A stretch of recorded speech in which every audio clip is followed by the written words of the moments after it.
নমস্কার বন্ধুরা, আপনাদের সবাইকে স্বাগত আমাদের ইউটিউব চ্যানেলে। তো বন্ধুরা, এই মুহূর্তে আমরা কিন্তু সবাই জানি যে আমাদের দেশে ভোটার কার্ড, প্যান কার্ড, আধার কার্ড, বিভিন্ন রকম কার্ডের কিন্তু প্রচলন আছে এবং সেইগুলো কিন্তু আমাদের ভারতের নাগরিক হিসেবে কিন্তু প্রমাণিত করে। তো এর সাথে সাথে কিন্তু কেন্দ্র সরকারের তরফ থেকে আবার একটা কার্ড কিন্তু লাগু করা হতে পারে, সেই সংক্রান্ত বিষয়ে একটা নতুন আপডেট কিন্তু আমরা পাচ্ছি। তো সেই বিষয়ে আজকে আমরা বিস্তারিতভাবে আলোচনা করব। তো অবশ্যই ভিডিওটা লাস্ট অবধি কন্টিনিউ করুন। অবশ্যই এটা ভাববেন না যে কার্ডটা লাগু করা হবে মানে যে আপনি বানাবেন না বা সবকিছু ঠিকঠাক থাকবে, এমন কিছু না। কার্ড যদি লাগু হয় তাহলে কিন্তু আপনাকে বানাতেই হবে, এটা আমরা জোর করে বলছি না। আগে আধার কার্ডের ক্ষেত্রেও কিন্তু এমনটাই হয়েছিল, আমরা কিন্তু সবাই জানি। তো সেই জন্য বলছি, বিষয়টা গুরুত্ব দিয়ে আমাদেরকে অবশ্যই দেখতে হবে, কারণ পরবর্তী সময় এটা কিন্তু একটা খুবই গুরুত্বপূর্ণ কার্ড হিসেবে বিবেচিত করা হতে পারে। তো সেই জন্য বলছি, ভিডিওটা লাস্ট অবধি কন্টিনিউ করুন পুরো বিষয়টা বোঝার জন্য যে কেনই বা এই কার্ডটা চালু করছে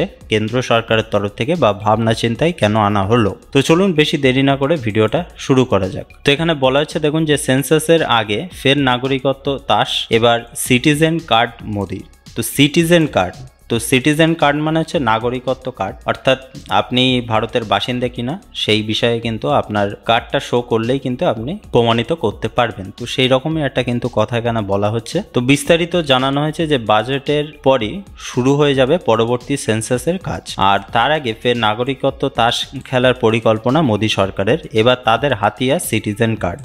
নতুন এই কার্ড নিয়ে এখন জল্পনা তুঙ্গে। জানা গিয়েছে সেন্সাসের সঙ্গেই চলবে ন্যাশনাল পপুলেশন রেজিস্টার অর্থাৎ এনপিআর বা জাতীয় জনসংখ্যা পঞ্জি তৈরির জন্য তথ্য সংগ্রহের কাজ। যে নতুন যে সেন্সাসটা চালু হবে, তো তার আগে কিন্তু জনগণনার যে তথ্য সংগ্রহের কাজ সেটা কিন্তু চালু হয়ে যাবে এবং শেষবার তা হয়েছিল 2010 সালে। নিয়ম অনুযায়ী প্রতি 10 বছর অন্তর সেন্সাস কমিশনার বিভাগ তৈরি করবে এনপিআর, কিন্তু সেটা আর হয়ে ওঠেনি এবং তারপরে কিন্তু করোনা চলে আসলো এবং সেই জন্য কিন্তু আরো লেট হয়ে গেল।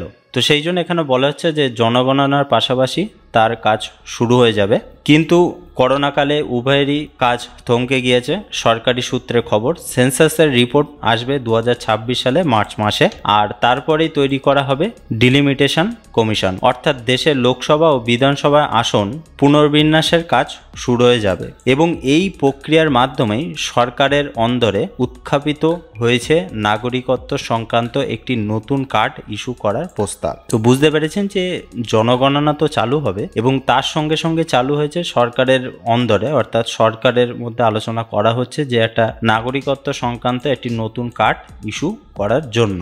এবং কোনো চূড়ান্ত সিদ্ধান্ত অবশ্যই এখনো নেওয়া হয়নি, এটা অবশ্যই মাথায় রাখবেন। শুধু কিন্তু বলা হচ্ছে যে এর বিষয়ে কোনো আরো কিছু বিস্তারিত তথ্য এখনো কি দেওয়া হয়েছে তেমন কিছুই না, শুধুমাত্র বলা হচ্ছে সবটাই আলোচনা স্তরে। তবে স্বরাষ্ট্র মন্ত্রক এবং সেন্সাস কমিশনের দপ্তরে কর্তাদের বৈঠকে এই সম্ভাবনা নিয়ে চর্চা শুরু হয়েছে, অর্থাৎ সেন্সাসের যে কমিশনার আছে তার সঙ্গে স্বরাষ্ট্রমন্ত্রীর যে মন্ত্রণালয় আছে, তো তাদের মধ্যে এই বিষয়টা চর্চা শুরু হয়েছে। তো কি সেই চর্চা? জানা গিয়েছে এনপিআর এর ভিত্তিতে বৈধ ভারতীয় নাগরিকদের একটি করে সিটিজেন কার্ড দেওয়া হতে পারে। তো বুঝতে পেরেছেন যে আপনি যে ভারতীয় নাগরিক এবং এনপিসিআর এর ভিত্তিতে আপনার যে ভারতীয় নাগরিকত্ব দেওয়া হবে, তো তার জন্য কিন্তু আপনার একটা সিটিজেন কার্ডের মাধ্যমে কিন্তু আপনার সেই প্রমাণটা কিন্তু করানো হবে এবং এই কার্ড থাকবে একটি ইউনিক নাম্বার যা সিটিজেন নাম্বার হিসেবে বিবেচিত হবে। যেমন আধার কার্ডে আপনার একটা 12 সংখ্যার নাম্বার থাকে, ঠিক এই কার্ডেও কিন্তু আপনার একটা ইউনিক নাম্বার থাকবে এবং যা সিটিজেন নাম্বার হিসেবে বিবেচিত হবে। যদি এই সিদ্ধান্ত কার্যকর করা হয় তাহলে আগামী দিনে প্যান কার্ড, আধার কার্ড, ভোটার কার্ডের পর আরও একটি নতুন কার্ড তৈরি হবে দেশে, আর তার জন্য সম্ভবত আবারও দাঁড়াতে হবে লম্বা লাইনে। তো স্বাভাবিক ব্যাপার, আধার কার্ডের জন্য লম্বা লাইনে দাঁড়াতে হয়েছিল, ভোটার কার্ডের বিভিন্ন রকম সংশোধনের জন্য আগে কিন্তু লম্বা লাইনে দাঁড়াতে হতো, এখন অনেক কাজেই আপনাদের অনলাইনে সম্পূর্ণ হয়ে যায়। তো এর জন্য লম্বা লাইনে আপনাদেরকে দাঁড়াতে হতে পারে। আর অসমে এনআরসি চালু হবার সময় এই প্রস্তাব নিয়ে প্রথমবার আলোচনা শুরু হয়েছিল, যে বলা হয়েছিল বৈধ অবৈধ নাগরিকদের মধ্যে সরাসরি পার্থক্য রচনা করার জন্য একটি নাগরিকত্ব কার্ডই যথেষ্ট। যদি সিটিজেন কার্ডের সিদ্ধান্ত চূড়ান্ত হয় তাহলে আসন্ন বাজেটেই এটির কথা উল্লেখ করতে হবে, মূলত অর্থ বরাদ্দের জন্য। তো বুঝতে পেরেছেন যে এটা চালু করার জন্য অবশ্যই একটা অর্থের প্রয়োজন। বিভিন্ন জায়গায় যে ক্যাম্প করে এই কার্ডটা তৈরি করে দেওয়া হবে মানুষদের, তো তার জন্য কিন্তু সরকারের পক্ষ থেকে একটা ভালো রকম টাকা কিন্তু খরচা হবে। তো সেই জন্যে কিন্তু এখানে যে আসন্ন বাজেট অর্থাৎ 2025 ফেব্রুয়ারি মাসে যে বাজেট প্রকাশিত হবে, তো সেই বাজেটে কিন্তু অর্থ মন্ত্রকের তরফ থেকে অর্থমন্ত্রী কিন্তু বাজেট প্রকাশিত করে এবং তিনি কিন্তু এই সিটিজেন কার্ডের সম্বন্ধে কিন্তু আলোচনা করতে পারে বা ঘোষণা করতে পারে। তো তেমন কোনো আপডেট নেই যে তিনি ঘোষণা করবেই, হতে পারে। আপনারা এটা অবশ্যই মাথায় রাখবেন, কারণ এইটা হলে কিন্তু আবার একটা বড় ধরনের সমস্যার সৃষ্টি হবে, মানুষের বিভ্রান্ত সৃষ্টি হবে, বিভিন্ন জায়গায় লাইনে দাঁড়াতে হবে, অনেক সময় ধরে সময় নষ্ট হবে। তো এইসব এখন আলোচনার মধ্যে চলছে এবং 2019 সালে সেন্সাসের ঘোষণার সময় বরাদ্দ করা হয়েছিল 8,754 কোটি টাকা। পাশাপাশি এনপিআর আপডেটের জন্য 3,941 কোটি টাকা। করোনা সংকট এই পরিকল্পনা আটকে দেয়। আগামী বছরের মার্চ এপ্রিল মাসে সেন্সাক্স ও এনপিআর শুরু হবার সম্ভাবনা। সব মিলিয়ে 12,000 কোটি টাকা খরচ হবে। তবে এর সঙ্গে যদি যুক্ত হয় সিটিজেন কার্ড, তাহলে ব্যয় বরাদ্দ আরও বাড়বে। এই যে সেন্সাসের যে কাজ শুরু হবে বা এনপিআর তরফ থেকে নাগরিকত্ব অর্থাৎ জনগণনার যে কাজটা শুরু হবে, তো সেটার জন্য কিন্তু 12,000 কোটি টাকা ইতিমধ্যে খরচ হবে এবং যদি সিটিজেন কার্ড শুরু করা হয় তার জন্য কিন্তু একটা বড় রকম অর্থ খরচ হতে পারে সরকারের।